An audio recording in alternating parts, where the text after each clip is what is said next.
to Collabcast.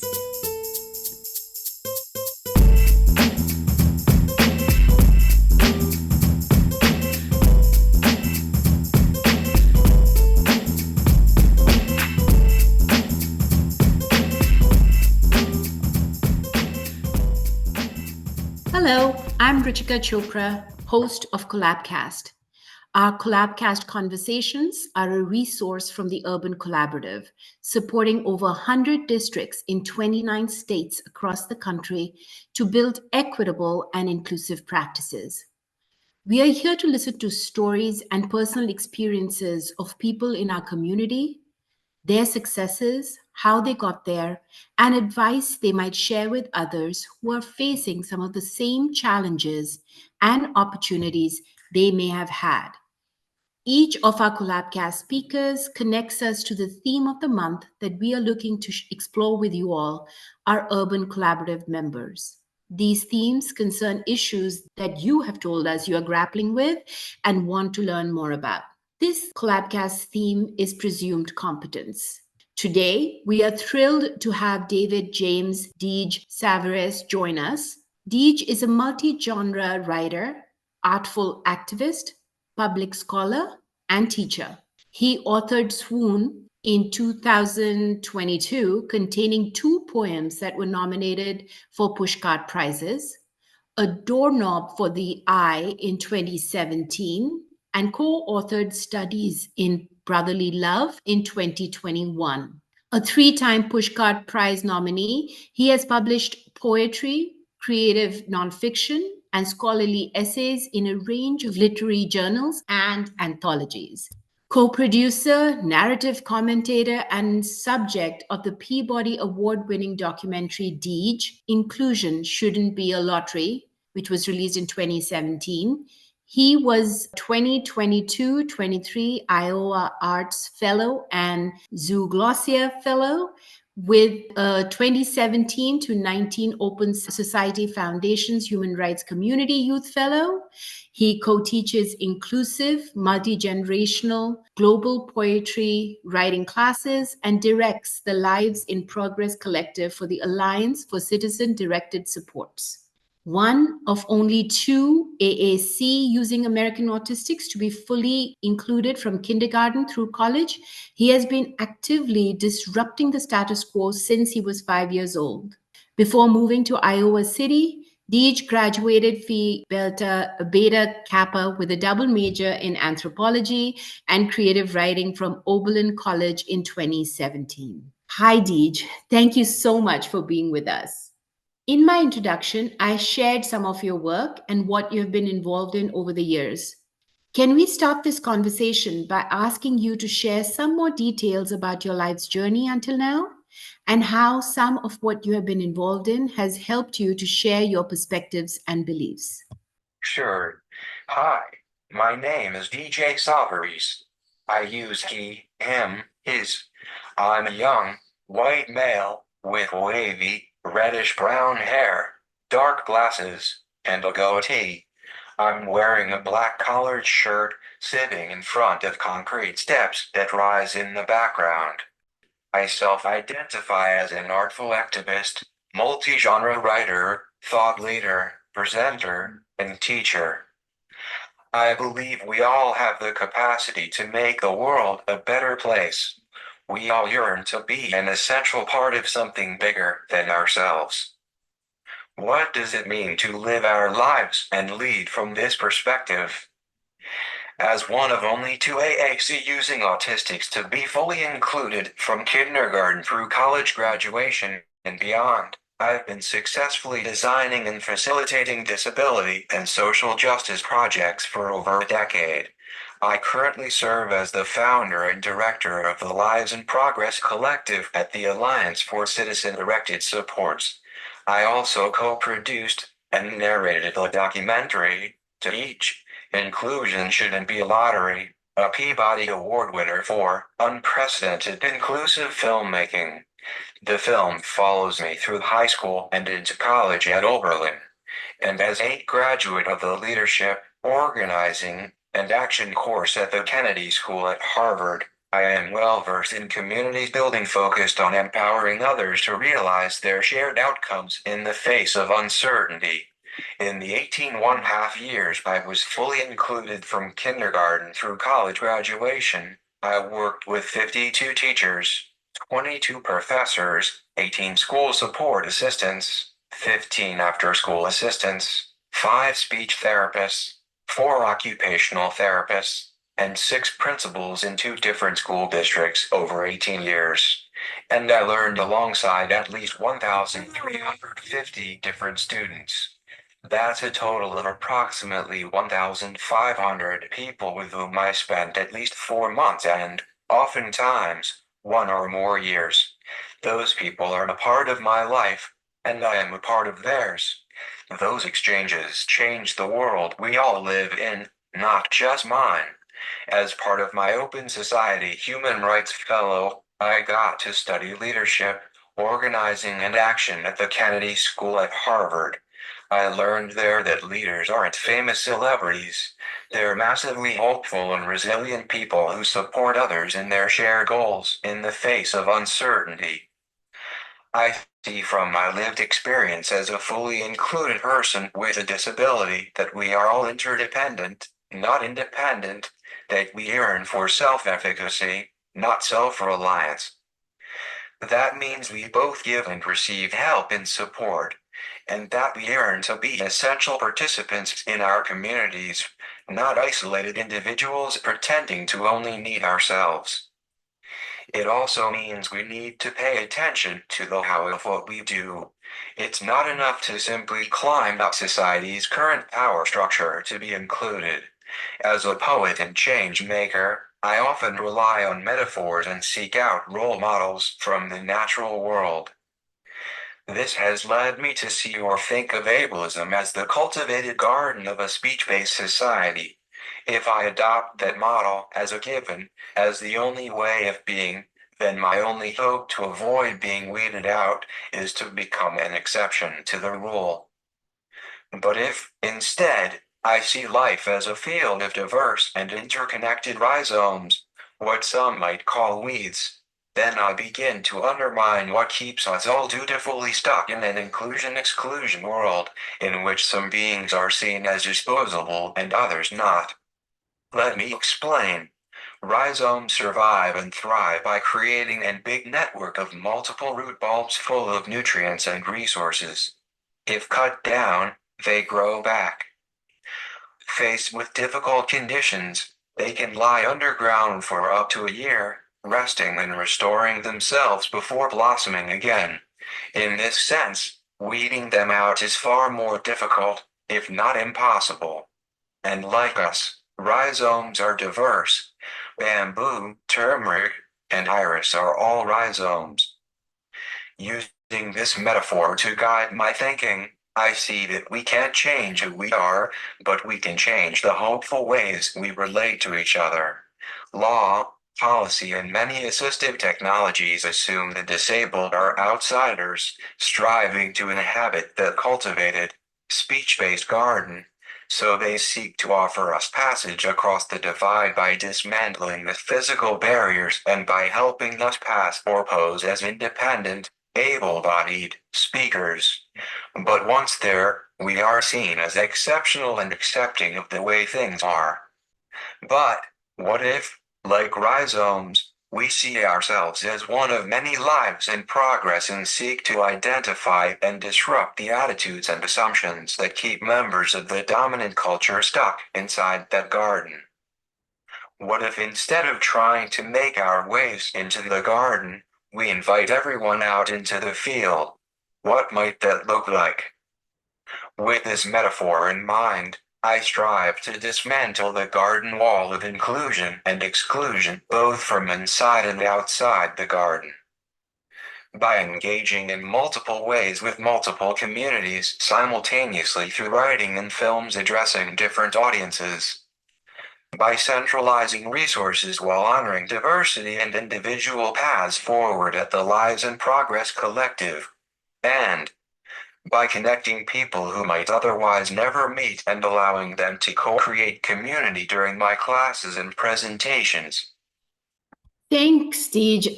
It's amazing because just in this little time that you shared your response, there is so much that you said and so much that you have already done to be able to share your perspectives, to be able to share your journey, to be able to share what works.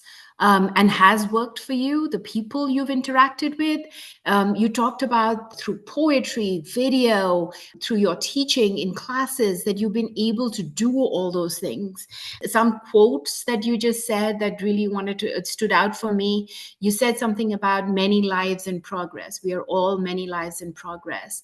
Disrupt, you use that word a few different times. Invite into the field. You also talked about so many people that you've interacted with during schooling years, right? 1,500. Wow. That is so amazing that you actually put a number to people that I'm sure we all interact with during our schooling, but to actually see a number connected with that, that's amazing. I'm sure brought with it so many different learning experiences that were both positive and some not so much. Can you share some barriers and successes that you've had in your journey in school when you were younger? Can you share some more specific barriers you have faced in your schooling and then talk about which solutions, including specifically people, that helped make schooling successful for you in that 1,500 people that you interact with? Which were the people that really, really helped you to be able to become successful in your learning and in school? I didn't face very many barriers, actually. What I needed were communication supports and visual accommodations for academics until I could catch up with and surpass my classmates in the 4th through 6th grade. What I did use were a bunch of different forms of communication, which I discuss in an article I wrote for Logic magazine, which I talk about in a recent presentation I gave for the King County Library System. What I can say is that when I moved in with my adoptive family, we began learning and using every form of communication we could find. Cameras became our main translators. My parents took pictures of everything: activities, places, people, foods. They used the photos to make sure I understood them and to teach me how to make choices by picking photos of what I wanted. I could escape a plate of cauliflower by bringing them a logo for KFC. Each photograph was labeled with the printed word, so I could learn sight words and begin to understand what they were saying. Still, not everything could be captured in a photo. I needed other means of communication to say stop when my dad tickled me and I needed to catch my breath, and a way to say bathroom when I needed to pee now. And so we developed a basic manual sign language to convey essential messages. What's crucial is that instead of insisting I join their speaking world, my parents learned these new languages with me. When it was time to start regular kindergarten at my neighborhood school, I brought my languages with me. Before long, my classmates and I were all using photos and learning to spell with our fingers. But participating in school also required new technologies. I started using a simple voice output device like the single switch Big Mac and cheap hockey that allowed me to play pre-recorded messages in either my mom's or dad's voice to answer questions during class. Because I had learned to communicate in these ways, I was taught to read and write, first with laminated sight words and later with a $17 label maker from Staples. By the time I entered middle school in 2003, written English had become my dominant mode of communication, and I began to develop a public voice. As my language got more sophisticated, so did my devices. The Gemini, a large laptop device with a touchscreen that was a quarter of my weight, allowed me to create a countless number of expressions with any degree of sophistication. In ninth grade, I got the Dynavox, a smaller but similarly heavy equivalent to the Gemini, with a clear mechanical voice. It had a hard drive pre-populated with thousands of phrases, but they didn't sound like me. With one finger, I laboriously programmed in as many of my own phrases as I could. For more private conversations, I far preferred the silence of written words.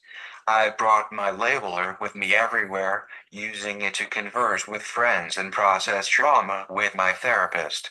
It wasn't until the 10th grade, when I got my first laptop with text-to-speech software, that I had one lightweight device that allowed me to communicate silently or speak with a digital or recorded voice. For me, inclusion means having a voice in one's life. Non-speaking people rarely, if ever, do, but thankfully, this is starting to change. And I guess I hope for a world in which multimodal communication, including sign language, is part of everyone's literacy-based education.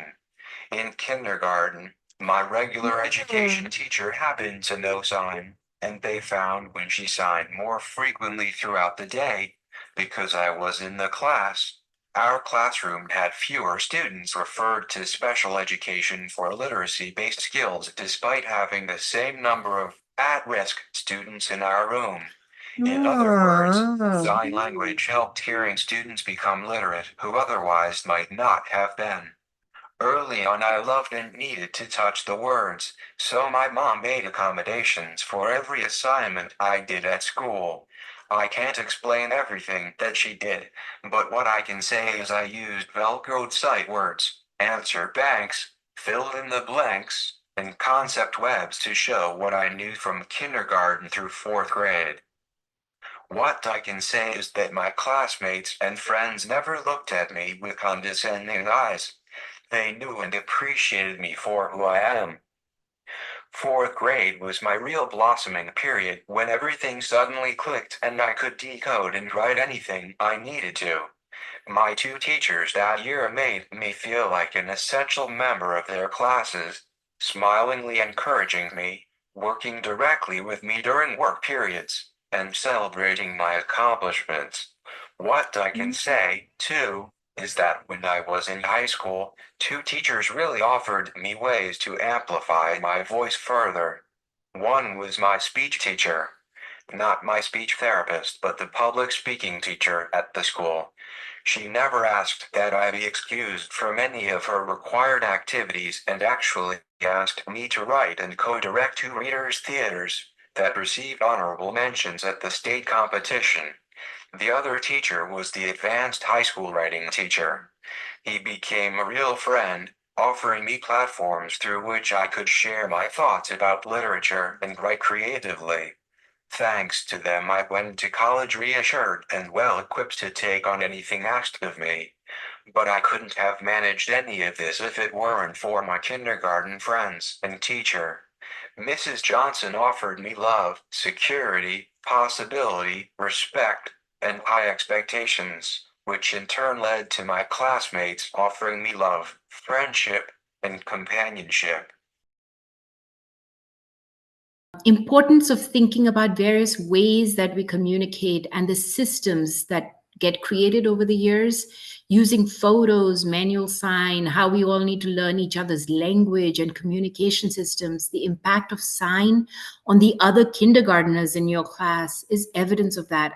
It's amazing some of the many different themes that you talk about right now in the way and the solutions that you and your family and your teachers created together to be able to have you, like you said about the 4th grade teachers, creating a space that made you think, that made you believe that you were an essential member of the class, but then your high school teachers having the clear expectations and high expectations of you, and of course your kindergarten teacher and friends who created the basis of what the rest of your schooling and your learning look like while you were in school. It's just amazing to hear all of that and the power that communication and communication systems and the reminder of all of that and the ways that you used it in different ways in different times of your life, in different times when you were learning differently, or when you said about in the younger years when you were using more photos, and then the label one,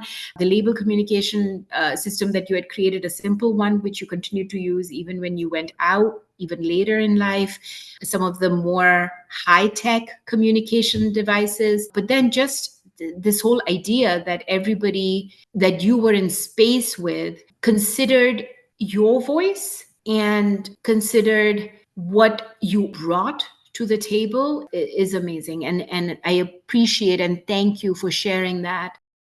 One of the successes that you've shared is the work you're doing with self-directions. Can you share some more information on the work that you're doing, how you came to be engaged in this work, as well as let our listeners know if they can connect with you, if they're interested in working with you to do some of this work around with their students in their districts and in their schools? The Lives in Progress Collective at the Alliance is a national, diverse, grassroots network and online platform led by and for people with disabilities, collectively working to end segregation and ensure our basic human rights. Led by the disabled, particularly the multiply marginalized and alternatively communicating, we have established a national collective of leaders with disabilities focused on transforming self-direction and are building a national resource that allows individuals to build self-direction from the ground up. It includes an online national map of diverse, documented paths to meaningful, self-directed lives in progress that allows people to search for mentors, resources, and practical ideas by location, keywords, interests, talents, and vocations. It will offer fast, easy access to the various resources, programs, and support used by others who are self-directing, and assist people who want to move out of state for college, employment, or other personal reasons. Seeking to empower, it will pay disabled adults for their expertise and lived experience. It will dismantle common communication, financial, and cultural barriers to access. Its ongoing, vibrant community will be crucial to those beginning to self-direct, but also to the sustainability and expansion of the collective.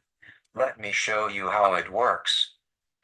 Let's imagine you're an adult of any age who lives in Lewiston, Maine, and you want to create a sustainable self-directed life for yourself as an artist. You go to the internet, type in Maine self-direction, and find this. Nothing more. Now, what if that page has a link to the Lives in Progress Collective and one click takes you to this? You type or choose artist in the keyword search. Up comes this. There aren't any mentors in Maine, but you quickly see a diverse selection of 37 artists to choose from nationally. Each profile contains the mentor's name, pronouns, contact information, self-identifying characteristics, such as ethnicity, job, interest, race, disability, and links to resources and caption videos available online. Or you want to start a business. You type entrepreneur into the keyword search and pick and choose from 30 entrepreneurs across the country.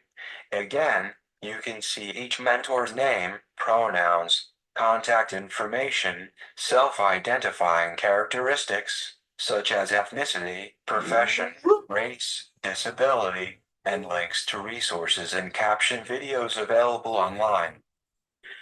Finally, LIPC will host webinars, spotlights on self-direction, such as this one about staff turnover, which contains practical advice about how to work remotely from home without daytime assistance as someone with a physical disability, and how to keep the same support staff for over 25 years. With the Lives in Progress Collective, you're picking and choosing what to prioritize and who or where you can find the help or ideas that feel best for you. Knowing you have a lot of potential advisors to consult with who have real lived experience self-directing, you feel less vulnerable to failure, less isolated, less out there on your own. Meanwhile, the Lives in Progress mentoring consultants benefit from camaraderie, added income, and publicity for their own businesses. This kind of diverse, cross-disability leadership is essential to life out in the field where we each find room to breathe and to grow. Please contact me if you'd like to do a focus group with your students. I can be reached at dj.savarese@gmail.com. Thanks, Deej. And we will also be sharing your information as to how they can people can reach out to you in the bio that is shared with this particular podcast. So thank you for sharing that. I just want to say that Lives in Progress seems to be an organization that many of our district members could use with their schools and students around self-direction, but then also the wealth of people that students can connect with around their areas of interest and goals, which may not be, like to your point, situated in the district that the student lives in, but with the larger community in the country. So it seems like an extremely valuable resource. And like Deej said, people who are listening, members, feel free to use Deej's information to be able to reach out to him. Just letting you know, because I did that and he was quick to respond and be able to share with us this information that we're talking about today and share his journey with us today. Wow, Deej, leaving us with this idea of hope, and everything that you say is poetry. I know that there was a poem that you wanted to share with us that we actually asked you to share with us. So please go for it and share with our listeners some of your poetry. On the Poetry Foundation website, in my chapbook A Doorknob for the Eye, in my book Swoon, and on wordgathering.com. When I happened upon this drawing by 10-year-old David Barth called Vogels, which features hundreds and hundreds of birds all crammed onto the canvas, I knew I had to write about it. Barth, who is autistic, creates a kind of mischievous aviary, a teeming metropolis of wings. The medical profession would call his love of birds a restricted interest and immediately pathologize it. Yet what is perseveration but commitment, devotion? Elsewhere I term this, the eye in its pew. In this poem, I reference Nadia Comine, who lost her talent for drawing when she learned to speak. And I ask the reader to say a prayer for David because like me he lives in a world that demands conformity. Will he lose his way of looking? Will he be spared behavior therapy? Encouraged to be himself? Finally, I modeled this poem after a poem by Eduardo Corral. Vogels. Drawing by autist David Barth, age 10, 2008. By DJ Savarese. After Eduardo Corral. 1. Who needs water with so many wings? 2. A Dewey Decimal System for feathers. 3. The librarian in the trees says quiet. 4. I felt an intimacy with birds bordering on frenzy that must accompany my steps through life. John James Audubon. 5. Bird shit, a Malthusian catastrophe. 6. To go out on a limb. 7. I would like to be a pelican, I think, because penguins are much too theological. 8. With my eyes I scoop fish from the air. 9. Must love always be a form of taxidermy? 10. Audubon tied yarn to the legs of the eastern phoebe and thereby discovered that it nested in the same place every year. 11. Ornithologists call this bird banding. 12. I call it autism, or as the experts like to say dismissively, perseveration. 13. Let us persevere with detail. 14. The yellow beak, the red beak, the brown beak, the black beak. 15. With my eyes I scoop fish from the air. 16. The world is not a zoo. 17. Nor is it an aviary. 18. Nor a dictionary. 19. When Nadia, an autistic savant, learned to speak, she lost her drawing skills. 20. At 3, she had rivaled Vermeer. 21. Does diversity have a call number? 22. The librarian in the trees says quiet. 23. To go out on a limb. 24. No duckling is ever ugly. 25. Say a prayer for David. 26. In autism, categories do not wish to rule the world. 27. Rather, they attend. They procreate. 28. Like rabbits. You're an amazing poet. We always end with our guests by asking them if they can share one piece of advice that they've always wanted to share with educators. I know that this is something that many of our guests kind of struggle with, but I was wondering if you wanted to take a stab at it. I love this Gotham by Thich Nhat Hanh. Waking up this morning, I smile. 24 brand new hours are before me. I vow to live fully in each moment and to look at all beings with eyes of compassion. What would it mean to begin each day with this reminder? People often ask why inclusion and self-direction are so rarely practiced, and I feel it's all about hope and fear. Rebecca Solnit writes that hope locates itself in the premise that we don't know what will happen and that in the spaciousness of uncertainty is room to act. Offering oneself isn't easy, but if I am fluid, dynamic, in flux, then all is open to me.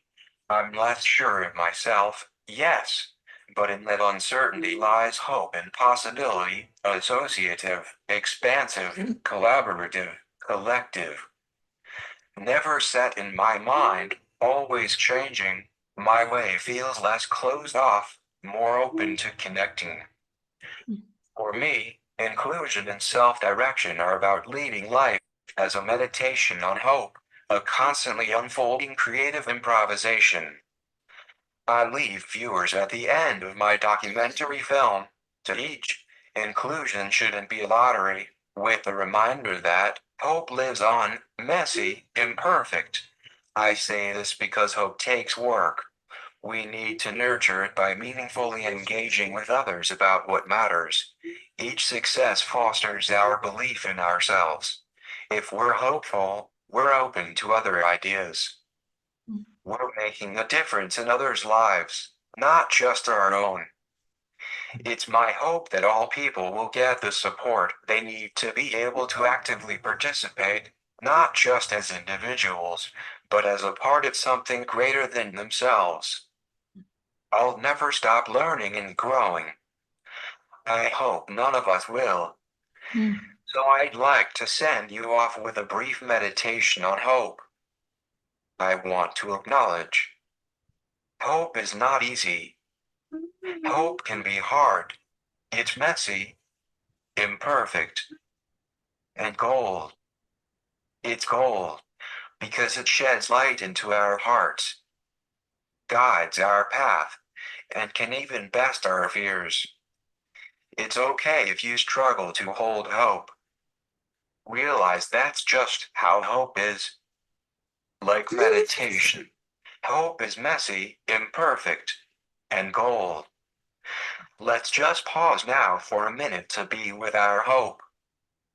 Thank you. Hope. Love it.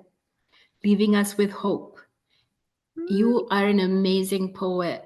The in everything that you've shared today, your poetry comes across, the way you think in poem, I guess, because you say it so eloquently, is amazing. It's a different way of communicating than I am used to for myself, because I'm definitely not a poet. But just to hear you speak in the way that you do, you can tell that you're such a poet. And thank you for leaving us with hope. Thank you for joining us today, sharing your journey and your learnings.